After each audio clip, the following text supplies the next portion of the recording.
네, 이번 주 시장에 대한 준비 교보증권 영업부 박병창 부장과 세워보도록 하겠습니다. 어서 예, 오세요. 안녕하십니까. 네, 지난 한 주 빅 이벤트 FOMC 회의를 보내면서 좀 변동성을 확대했던 시장이었습니다. 지난 한 주간의 시장 흐름부터 좀 짚어볼까요? 예, 지난주에는 이제 이벤트들이 좀 있었습니다. 그래서 변동성이 좀 있었는데요. 한마디로 우리 시장을 표현하면은 뭐 선방했다. 저는 이제 그렇게 좀 표현을 좀 드리고 싶은데 네. 변동성이 심한 주간이었습니다. 그럼에도 불구하고 코스피는 0.25% 상승하면서 지난 한 주는 마감을 했습니다. 물론 이제 코스닥은 변동성이 있었기 때문에 1% 정도 이제 하락하면서 마감을 했습니다. 개인들이 9,200억 정도 매도를 했어요. 그러나 외국인들이 7,200억 정도 순매수했고요. 기관들도 매수를 해주면서 기관 중에서는 이제 금융투자가 프로그램 매수를 해줬죠. 결국은 외국인과 금융투자의 프로그램 매수로 인해서 선방했다 그렇게 보였습니다. 그럼으로써 3,000포인트 위에서 마감하는 그런 특징을 좀 보였고요. 반면에 코스닥은 변동성이 굉장히 심했고 차별화가 나타났습니다. 이것은 한편으로는 차익 매물이 있었고요. 한편으로는 그동안에 소외되었던 낙폭과대 종목의 쇼커버가 좀 있었습니다. 그래서 뜬금없이 올라오는 종목들이 많이 좀 발생을 좀 했어요. 그런 가운데 강세 테마는 여전히 쭉 이어졌습니다. AI, 로봇, 자율주행, 그 온라인 교육 관련된 테마는 강세를 보였습니다. 네. 개인이 거의 1조 원 가까이를 팔았네요. 예. 일단 우리 시장은 확실히 좀 뉴욕 증시 대비로는 선방을 하면서 3천선과 1,000선을 회복을 했는데 뉴욕 증시 쪽이 성장주나 가치주가 돌아가면서 계속 하락세가 나오는 네. 것 같아요. 성장주 하락은 좀 애매한 게 성장주 하락은 이제 금리 인상한다고 하니까 그래서 하락을 하고 또 가치주 하락은 경기 둔화에 대한 우려 때문에 하락을 그러니까요. 하고 이제 그러고 있는 모습입니다. 그래서 왔다 갔다 하고 있고 동반해서 같이 하락하는 것도 아니고 같이 상승하는 것도 아니고 왔다 갔다 하는 그런 모습을 좀 계속 나타내고 있습니다. 갈팡질팡을 하고 있는 예. 거죠. 네. 이제 뭐 어떻든 간에 지금은 이제 긴축의 경로가 나왔고 그런 가운데 그래서 앞두고 시장이 이제 변동성을 갖고 있는 그런 상황입니다. 나스닥이 한 3% 가까이 하락을 했고요. 다우는 1.68%, S&P 500이 한 2% 하락을 했는데 주요 지표들이 크게 변화되는 그런 것은 아니었습니다. 뭐 유가라든지 환율이라든지 또는 10년 만 국제 수익이라든지 이런 것들이 이제 급격하게 변화된 것은 아니었습니다. 그럼에도 불구하고 지난주에 나스닥을 이제 지난 3주 동안에 보면은요. 마이너스 3%, 플러스 3%, 마이너스 3% 이렇게 주간으로 좀 움직였어요. 네. 근데 저점 라인은 다 동일했습니다. 거의 비슷하게. 그 얘기는 변동성이 굉장히 심하게 나타나고 있는 상황에서 박스권을 지나고 있다. 뭔가 좀 그 다음을 기다리는 그런 시장이다라고 보시면 될 것 같고요. S&P와 다우는 상대적으로 장대 양봉 후에 음봉을 나타난 것이기 때문에 뭐 굉장히 뭐 추세적으로 하락으로 전환했다든지 이런 모습이 좀 나타나고 있지는 않습니다. 네.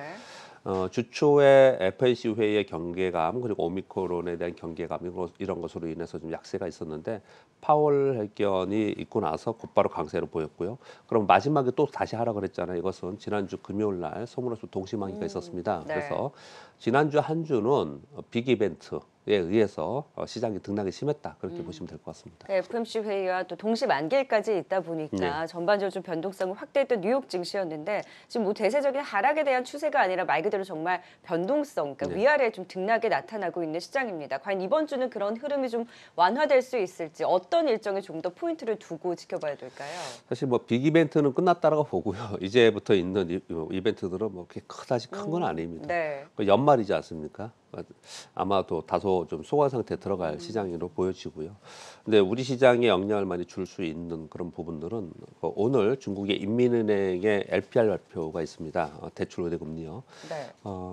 동결하겠죠. 지난번에 지준율 인하도 했고 해서. 했으니까. 근데 네. 시장에서는 지금 기대를 좀 하는 것 같습니다. 뭔가 어. 시장의 우호적인 정책을 좀 바라고 있는 것 같아요. 그런데 뭐 사실 그렇게 크게 바라지는 않아야 될 것 같은 생각이 드는데 네. 일단 요 내용이 시장 영향을 줄 수 있는 것이고요.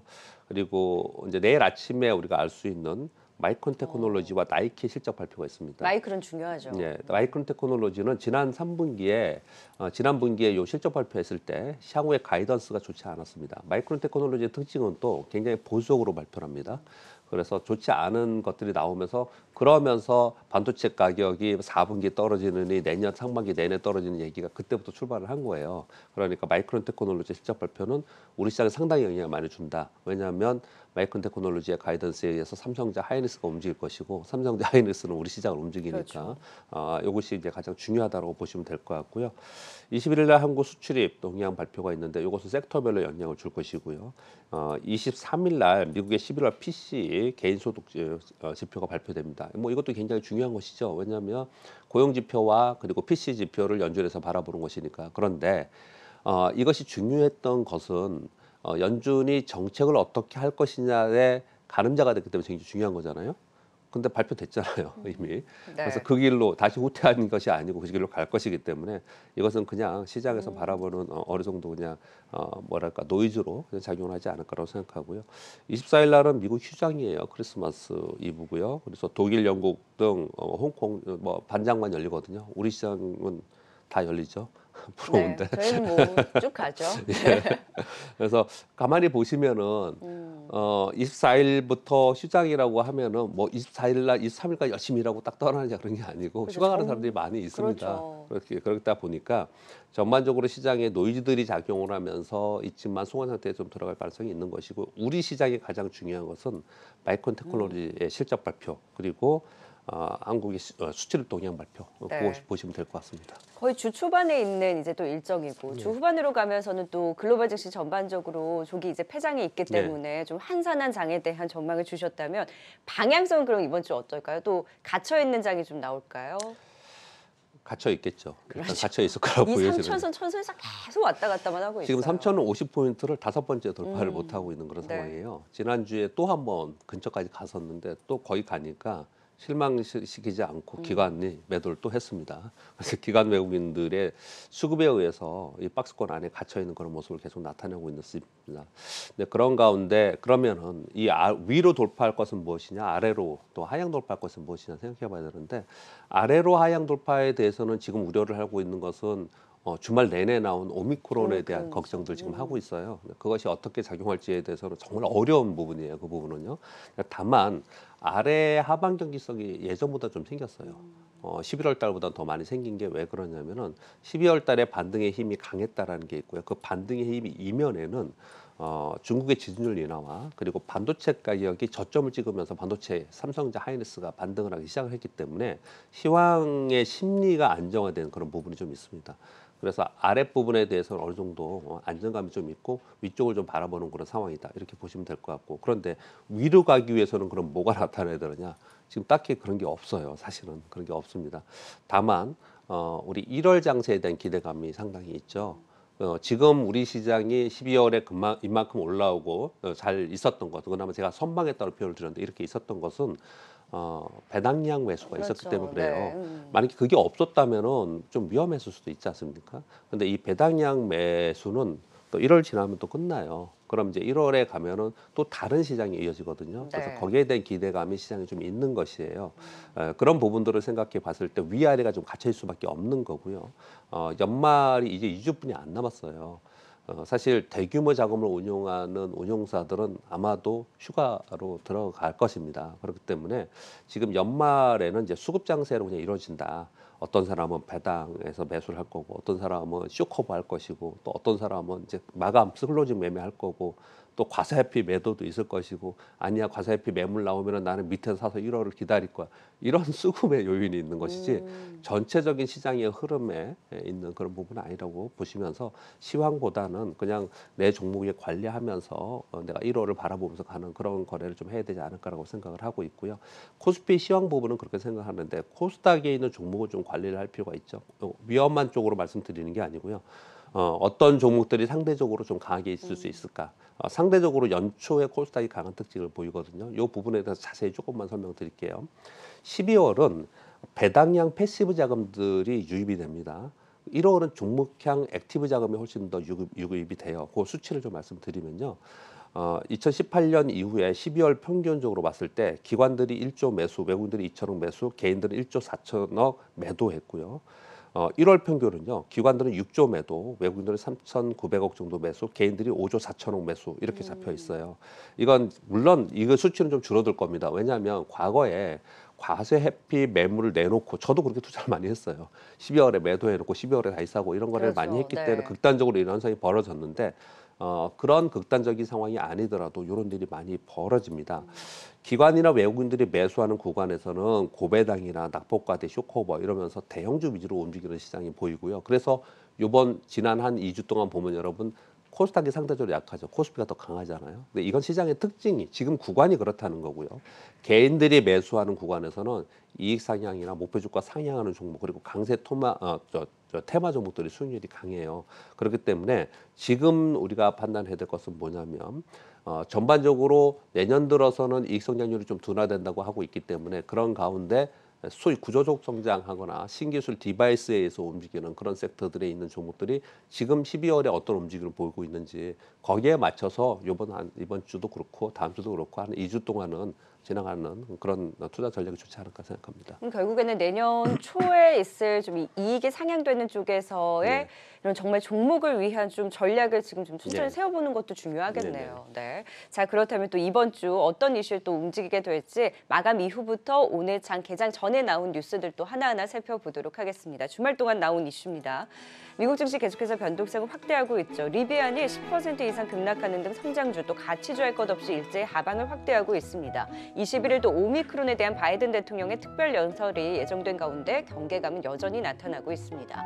여기에 글로벌 이슈 안에서 터키의 변동성 또한 상당하죠. 홀로 금리 인하를 단행한 터키 리라와의 가치가 사상 최저로 곤두박질치자 터키 시장 서킷 브레이커가 발동되는 등 급락세를 보였습니다.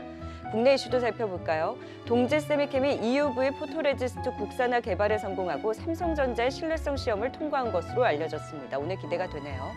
휴젤의 보툴리눔 톡신 제재에 대한 식약처의 품목 허가 취소 처분에 대해서 서울행정법원이 지나친 처분이었다며 집행정지 결정을 내리면서 다시금 생산과 판매가 재개됩니다.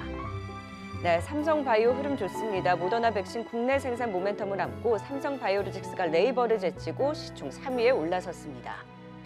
네, 제네시스 신형 G90의 계약 개시 첫날 1만 2천 대를 넘어서며 흥행 기대를 높였습니다. 현대차의 흐름도 같이 지켜보시면 좋을 것 같네요.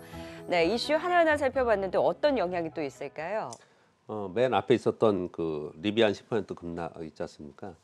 이것을 뭐 전체적으로 뭐 성장주가 하락하고 가치주가 하락하고 뭐 시장이 이제 하락을 해서 썬타낼 리가 없지 않냐, 뭐 하락 전환하느냐 이렇게 극단적으로 볼 문제는 저는 아니라고 생각을 하고요. 네. 우리 미국도 투자자들이 투자하는 곳이에요. 굉장히 뭐 특이한 시장이라고 보지 마시고 우리 시장이 지금 어떻게 움직입니까? 그동안에 많이 올랐던 종목들, 밈 주식들 이런 주식들은 차익 매물이 나오고 또 어떤 종목은 쇼크오버가 나타나고 이러지 않습니까? 네. 그러니까 똑같은 현상이 미국에도 발생이 되는 거고요. 그래서 그동안에 좀 좋았거나 이슈가 됐거나 개인들이 많았던 것들 이런 종목이 매물이 좀 나오고 있다. 뭐 저는 뭐 그렇게 좀 해석하는 게 맞지 않을까. 즉 연말 장세이기 때문에 이렇게 급등락이 나타난다. 종목별로는 그렇게 좀 생각을 좀 하고 있고요. 터키 주식시장이 7% 폭락해서 서킷 브레이크 발동됐다는 부분은 조금 긴 얘기일 수밖에 없는데요. 뭐 그게 간단히 좀 말씀드리면 터키 리라 가치가 폭락을 했습니다. 터키 인플레는 21%예요. 금리가 15%입니다. 이번에 인하해서 14%입니다. 이것은 미국이 긴축을 하기 시작을 발표하고 나서 그리고 긴축을 하는 동안에 역사적으로 계속 있었던 일입니다. 터키만이 아니고 역사적으로 있었던 일이에요. 그래서 우리가 항상 걱정하는 건 뭐냐면 미국이 긴축을 하는 동안에 이머징 마켓에서 달러 자금이 나가면서 이머징 마켓에 위험하지 않냐 이런 얘기를 많이 하는 거거든요. 그래서 우리 한국도 이제 위험하지 않겠냐. 그래서 우리 한국은 뭐 수출이 많고 뭐 이머징 마켓에 있기 때문에 이런 얘기를 굉장히 많이 하는데 지금보다 더 훨씬 어려웠을 때도 우리 시장은 예를 들어서 남유럽 피크스 국가들 디폴트를 할 때 중앙아시아 디폴트하고 막 이랬을 때 그랬을 때 우리 시장이 어땠냐? 그냥 박스권에 있었습니다. 변동성을 물론 영향을 안 받지는 않지만 우리 시장은 좀 박스권에 있었어요. 이거는 지금 터키가 이렇게 나타나고 있지만 미국이 긴축의 강도를 높여가면 높여갈수록 이런 뉴스는 앞으로 계속 나올 거예요. 근데 이런 뉴스가 나오면은 또 뭐 또 약세론자들이 폭락한다 이런 얘기도 굉장히 많이 나올 수 있거든요. 근데 과거에 지금보다 안 좋을 때는 우리 시장이 영향은 받았지만 그렇지만 다시 올라오고 해서 박스권에 있었다. 그렇게 좀 보셔야 되지 않을까. 이거는 그냥 어차피 일어날 일입니다. 네. 터키만이 아니고 뭐 브라질 뭐 여러 국가들이 있는데 일어날 일들이다 이렇게 보시면 되지 않을까 생각합니다. 네. 그다음에 뉴스가 휴젤의 식약처에 뭐 취소 처분에 집행정지가 이제 판매 재개한다 이런 뉴스가 주셨는데요. 지난 작년 재작년에 웨이톡스도 그랬고요. 이 톡신 회사들이 대부분 다 이런 행위를 이제 하고 있는데 여기에 대해서는 저는 뭐 이 방송을 통해서 이런 말씀을 드리고 싶어요. 이 균주 논쟁 때문에 얘들이 싸우면서 이러는 거거든요. 법정 논쟁을 하고 있는 거거든요. 이거 빨리 정리됐으면 좋겠습니다. 이것 때문에 타 국가들은 톡신은 이거 미용뿐만이 아니라 이제 치료제에도 많이 쓰거든요. 그래서 나날이 성장하고 있는데 우리나라 톡신 기업들은 전부 다 지금 개판됐습니다. 이거 균주 논쟁 때문에. 싸우느라. 예, 싸우느라고. 네. 이게 지금 몇 년 된지 모르겠어요. 5년도 넘었어요. 작년에 재작년에 대웅제하고 많이 싸웠고요. 지금 휴제라고 싸우고 있고 이러거든요.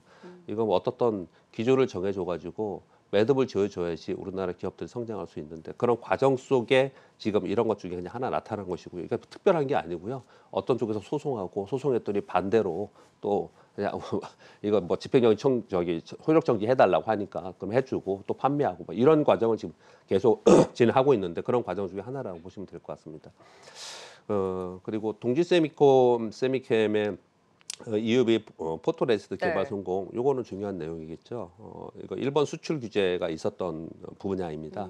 여기에 지금 삼성전자 신뢰성 실험이 이제 퀄이라고 하는데 여기 통과 기대를 좀 하고 있고 뉴스가 나오고 있는데 아직까지 그쪽에서는 특별하게 발표는 하고 있지 않아요. 네. 양측에서 알려졌다라는 알려졌다는 얘기를 식으로 하고 이제 있습니다. 보도가 있어요. 근데 그 정도 보도가 나왔으면은 어느 정도 수준이 되었을 거고 이것이 양산되는 라인이 기대되면 사실 동지 세미캠만이 아니고 분명히 그와 관련된 기업들의 영향을 받으면서 여기는 이슈가 될 수 있습니다. 그런 측면에서 보시면 되지 않을까라고 생각하고 뉴스 주신 거에서는 그 정도 말씀드리고요. 한 두 네. 가지 정도 저 추가적으로 말씀드리면요. 지금 이제 12월 2주뿐이 안 남았잖아요. 근데 1월에는 강력한 테마가 일어나면서 상대적으로 코스닥이 좀 강하다고 말씀드렸던 이유는요. 두 가지의 중요한 이벤트가 있습니다. 그것은 하나는 1월 10일부터 1월 13일까지 있을 JP모건 헬스케어 컨퍼런스 제약바이오 굉장히 중요한 연중 가장 큰 행사입니다.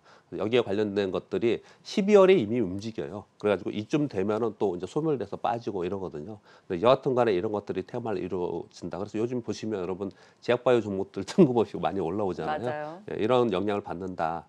이 이벤트를 알고 계셔야 될 거고요. 또 하나는 세스입니다. CES. 세스 2022가 1월 5일부터 1월 8일까지 있습니다. 이번 세스에서는 삼성, 구글, 퀄컴, 메타 등 주요 빅테크들이 AR 스마트 기기를 공개한다고 합니다. 거기에 또 더불어서 미래 모빌리티 공개를 한다고 해요. 그러면 자율주행과 메타버스 관련된 복합적인 기기들이 이번에 나온다는 거거든요. 이게 이슈가 분명히 될 것이에요. 네. 그래서 여기에 관련된 것들을 보시면 되지 않을까 이렇게 생각을 좀 하고 있고요. 하나만 더 말씀을 좀 드리면요.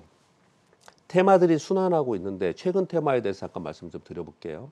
최근 6개월 동안 테마별 누적 수익률을 봤더니 가장 수익률이 좋았던 데부터 불러드리면요. NFT, 메타버스, 2차 전지, 시스템 반도체, 미래차 여기까지 플러스 수익률이었고요. 마이너스 수익률이 가장 마이너스 컸던 데가 어디냐면 수소경제, 신재생, 이커머스, 뭐 5G테크 이런 순서였거든요. 네. 이걸 왜 불러드리냐면요. 한동안 우리는 신재생, 수소경제, 탄소 중립 이것만 외쳤고 거기에 테마 얘기를 했잖아요.